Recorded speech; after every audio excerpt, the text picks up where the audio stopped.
Right guys, today we've got another review for Battlefield 4. Today we're doing the CZ-805 assault rifle.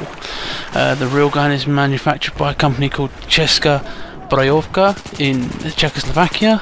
It's the primary rifle of the Czech Armed Forces as of 2011. They finished getting them all in 2013. It's primarily made of polymer, making the gun incredibly light. It's one of the lightest assault rifles out there. It fires both the 5.56 NATO and the 7.62 AK. You can switch between the two just by switching the load receiver, making the gun very modular and very easy for a soldier on the battlefield to find ammunition for it. That was what it was all designed around.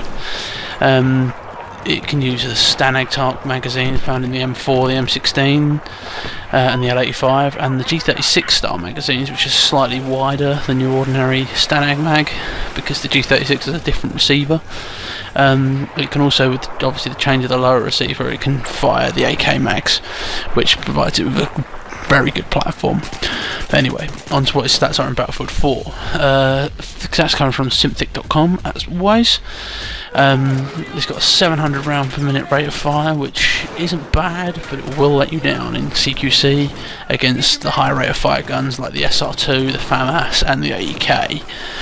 The standard damage model for the ARs this one's got is 25 damage out to 8 meters, dropping off to 18 damage at 55 meters.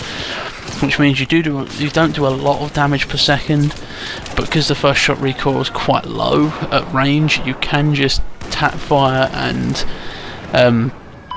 burst the thing just to pick enemies off at long range targets. I was finding this gun worked a lot better at long range compared to most of the other ARs. It was very much tailored to the longer range combat. The short reload of 2.35 seconds, which is long for a non-bullpup AR in this game.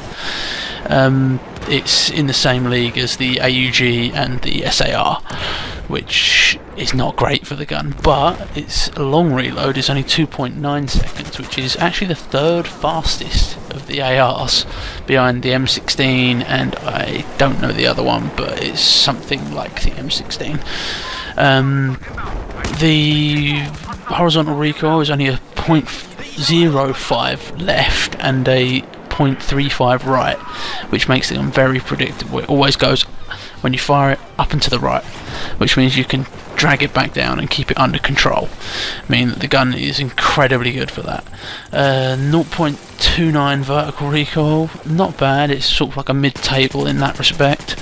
Its first shot multiplier is 2.1, which is fairly low, so it makes tap firing incredibly easy with the gun, even though you are just seeing me blitz it with the full auto there. But I recommend using this gun stationary ADS, because its ADS accuracy is 0.2, which is very good. I mean, you're seeing it there, just absolute spray.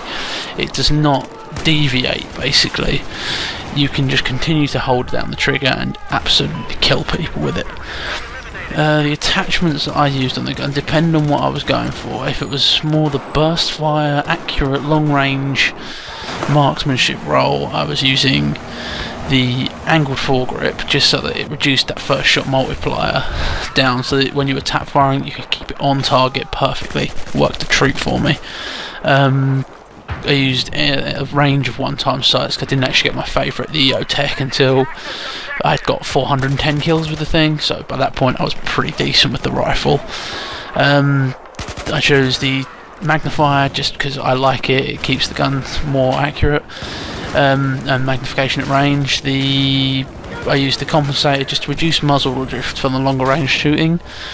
Again, for balls to the wall action, going in guns blazing, I choose any magnification sight with a stubby or potato grip, and and a suppress just to keep me off the radar. But anyway, there's my mastery, guys, and until next time, I will see you then. Goodbye.